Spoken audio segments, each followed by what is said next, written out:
Na manhã da última quarta-feira foi iniciado por volta das 8h30 a audiência de instrução e julgamento do caso Marquinhos.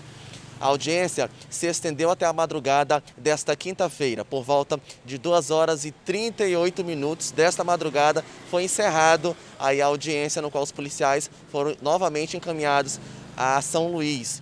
Nesse momento nós iremos conversar com o auxiliar de acusação, o advogado Bento Vieira. Ele irá nos passar informações atualizadas sobre a audiência de instrução que foi realizada no dia anterior. Acompanhe. Em regra, uma audiência de instrução e julgamento é uma audiência em que você pega todas as pessoas envolvidas, cada um colocando a sua versão sobre os fatos, tanto a acusação como a defesa, e o juiz preside e fica só no ponto de dar a sentença final. Acontece que a audiência de instrução e julgamento, no caso dos crimes de competência do Tribunal do Júri, começa com o depoimento da vítima, depois testemunha de acusação, depois testemunha de defesa e o interrogatório. Quando não envolve certa complexidade, dá até para fazer numa audiência só, você começando pela manhã, no final da tarde acontece. No caso dos policiais, pelo grande número de testemunhas, tanto de acusação como de testemunha de defesa, levou um tempão. Primeiro, a audiência da vítima, que é a primeira que acontece nesses casos, quando a vítima sobrevive, que foi o caso do Ribamar, ele foi ouvido no dia 25 do mês de abril. E ele foi ouvido por vídeo, uma vez que ele está sob proteção da Comissão de Direitos Humanos. Só a audiência do Ribamar, entre os 2 dias em que ela aconteceu, e as 2 vezes que ela aconteceu, ela começou num dia e depois terminou no outro dia, 7 horas, só para ouvir o Ribamar.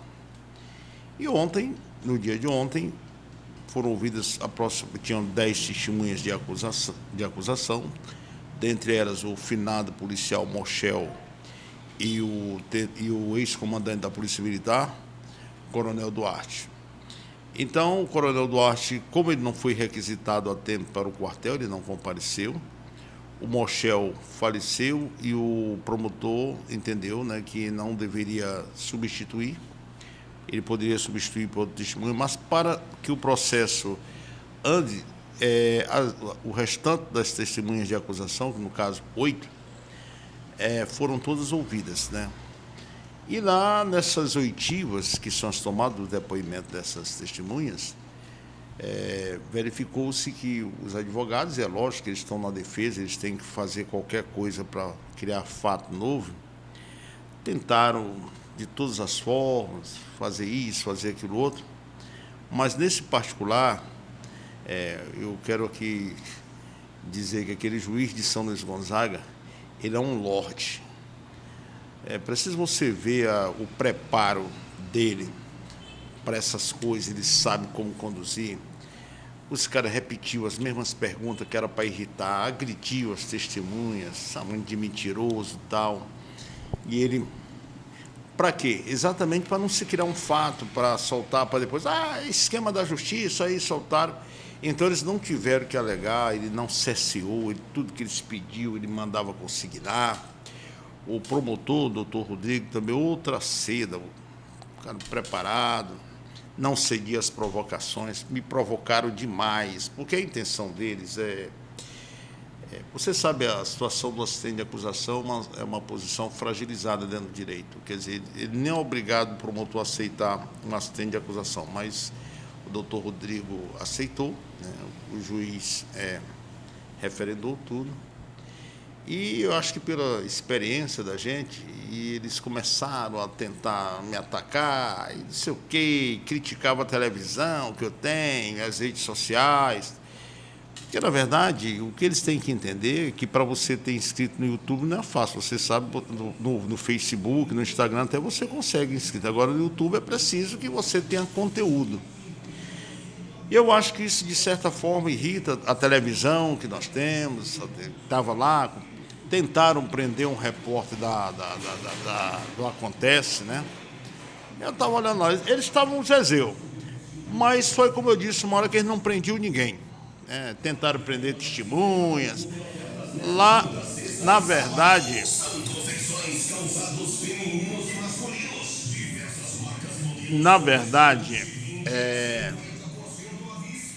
foi uma audiência tensa. O início aproximadamente às 8h30 e terminou por volta das 2h20. Perguntas repetitivas e tal. E os acusados compareceram. Ainda não foi o momento que eles foram interrogados. Então, como eu disse, a audiência de instrução e julgamento é aquela que houve todas as partes interessadas. Vítima, testemunha de acusação, testemunha de defesa. Mas o juiz segmentou. Fez primeiro a vítima, que foi o Ribamar, a vítima viva. Aí ontem nós terminamos de ouvir todas as testemunhas de acusação, fechou-se. Agora ele designou para o dia 2 de julho para a oitiva das testemunhas de defesa. Inclusive a defesa do tenente Pinho nem rolou testemunhas, que vai levar em banca e botava só o nome, não botava o endereço. Isso que eles ficam irritados, que eu comento nas redes sociais, para que a sociedade tenha interesse que eles querem, basicamente, fizeram representação na OAB contra mim, eu já me defendi da representação da OAB, e aí o que acontece? Eles querem, a qualquer custo, pensar em me tirar, só se me matarem. E se o Ministério Público disser, não, a gente não quer e tal, mas eu estou lá, dentro do processo, graças a Deus. Creio que a minha participação está boa, até porque eu represento duas famílias, eu represento a família do finado Marquinhos e represento a família do Riba. De modos que a nova audiência está designada para o dia 2 de julho, para ouvir as testemunhas de defesa. O que não está definido é se ela será no mesmo modelo que aconteceu ontem, com a presença deles, ou que ela seja virtual. Isso vai depender, que eles vão entrar em contato, mas nesse intervalo de tempo, como ainda existe um tempo bom, eles vão afirmar se ela será presencial ou não, tá? Então, dia 2 de julho nós voltaremos, certamente o juiz vai expedir carta precatória, porque assim, aquela tática antiga, não, para demorar o processo, que é para dizer que tem excesso de prazo, botar um para ouvir lá em Imperatriz, outro lá em Codó, outro lá em... Então, o juiz expede as cartas chamadas cartas precatórias, as pessoas serão ouvidas na cidade, e as que tiver no dia, ele marca as que vão ficar no dia, vão todas para lá, as cartas precatórias chegarão por último, já que não vai atropelar a ordem, uma vez que vítima e testemunha de acusação já foram ouvidos, então não tem que alegar, não, testemunha de defesa não pode ser ouvido da testemunha de acusação. Então, esse perigo não acontecerá, né? E aí vai chegar o grande momento, quando as cartas precatórias chegarem e as outras vítimas, as testemunhas de defesa foram ouvidas nesse dia, será o grande momento do interrogatório. E nesse momento é que eu acho que essa união entre eles só vai existir isso agora. A gente já começa a sentir que cada um vai ficar dentro do seu quadrado, porque ninguém vai para a forca todo mundo junto. Se quem puder tentar salvar um dedo já é lucro, imagine salvar o corpo todo. Mas o andar da carruagem é para todo mundo. Se depender de nós, do nosso empenho, eles responderão criminalmente por todos os males que eles causaram a essas pessoas, né? E que certamente outras pessoas serão vingadas não, serão justiçadas, uma vez que você verifica que após a prisão desses maus policiais, a cidade não teve mais homicídio. Eu me lembro que da prisão dele para cá, vocês noticiaram um homicídio e uma tentativa de homicídio.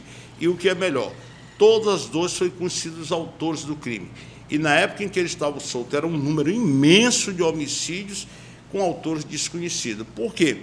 Porque a maneira como eles preparavam, foi preciso que Deus colocasse a mão para mostrar, né, a quem quer que seja. Agora há pouco estava conversando aqui com o juiz, numa audiência aqui, e a gente falando que, para a comissão falar com a doutora Carla, com o corregedor, para a gente colocar algumas outras situações. Nós temos outros casos aqui de abuso de policiais. Não é que eu seja justiceiro de polícia, não, mas eu, na qualidade de advogado, e eu sempre digo, as pessoas alegam muito os meus honorários, que eu tenho os honorários elevados, mas não é só isso, eu também tenho a minha parte filantrópica, né? Porque eu estudei numa universidade pública e eu acho que eu posso restituir com o que eu recebi de graça, também dar de graça.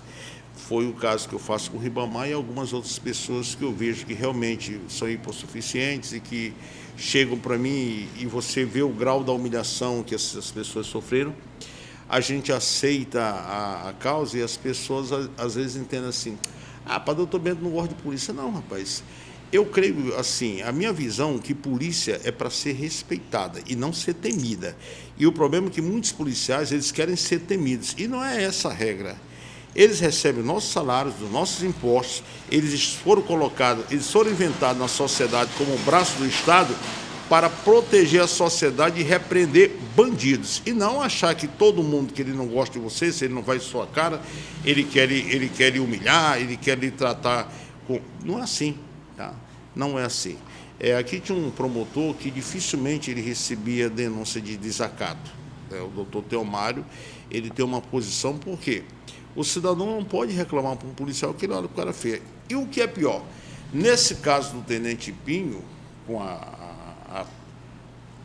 patota dele, vamos assim dizer, é como se ele tivesse uma franquia do poder do batalhão. Ele era uma franquia. Ele não dava satisfação para ninguém do trabalho dele, das ações dele. Para você ver o descontrole que existia nesse serviço velado, que eu estava agora dizendo para o juiz, que eu vinha denunciando isso há tempos e que Deus, uma hora, colocou um basta. Ou seja, ele não dava satisfação, dizendo, não, a autoridade eminentemente superior, ele é o comandante do batalhão. Acontece que o comandante do batalhão, tanto que ele não sabia onde ele estava, ninguém estava tonto, eles dizendo, ligando, a família dando pressão. Aí, por que quer pressionar a polícia? Não, é porque a polícia tem que fazer o papel de proteger a sociedade. Ninguém está aqui para perseguir a polícia, não. Nós estamos aqui para corrigir os abusos. Abusos nós vamos corrigir. Eu, você, ele, juiz, promotor, delegado, qualquer pessoa que cometa abuso, ele tem que responder pelos seus atos. É assim que funciona a coisa. Ora, você vê... Você vai... Ontem fizeram a seguinte pergunta assim, os advogados dele, para um outro policial que foi depor. O que aconteceu com a prisão dele? Aumentou o número de roubo de moto, não sei o que. Sim, o que tem a ver? Não pode aumentar o número de defuntos. Ninguém pode enricar o Orlando aqui da Pax com caixão, né? A prefeitura dando caixão para enterrar pessoas. Bandido bom é bandido preso. É isso que nós queremos. O nosso lema não quer eles mortos, não. Bandido bom, se eles se resolverem se igualar a bandidos, então bandido bom é bandido preso. E eles vão ser presos. Que depender de mim, eles vão ficar lá. Bandido bom, que eles diziam, é bandido preso. Eles estão pagando pela mesma moeda de tantas pessoas que a gente sabe que esse Pinho abusava, deitava e rolava nessa cidade. Ele é odiado. Aqui em Bacabal e São Luís Gonzaga, eu posso lhe afirmar que ele é odiado. Mas Deus é tão bom que ele está sentando no mesmo veneno. Ele está sentindo que é você ficar como réu, submisso, filmado, sendo chamado de bandido, ladrão, como foi chamado na porta do fórum. Lá esculacharam com ele. Isso aí eu nem cheguei a assistir, eu soube hoje já, quando saí, porque você ficaria confinado. Mas é que eles vão sentir na pele o que eles fizeram com muitas pessoas. E a sociedade não deixa de acompanhar esse caso. Você vê ontem as redes sociais, estavam, né, todo mundo compartilhando, porque a sociedade cansou de ter policiais truculentos. As nossas homenagens são aos policiais de bem que respeitam a lei. Aos que não respeitam, cadeia.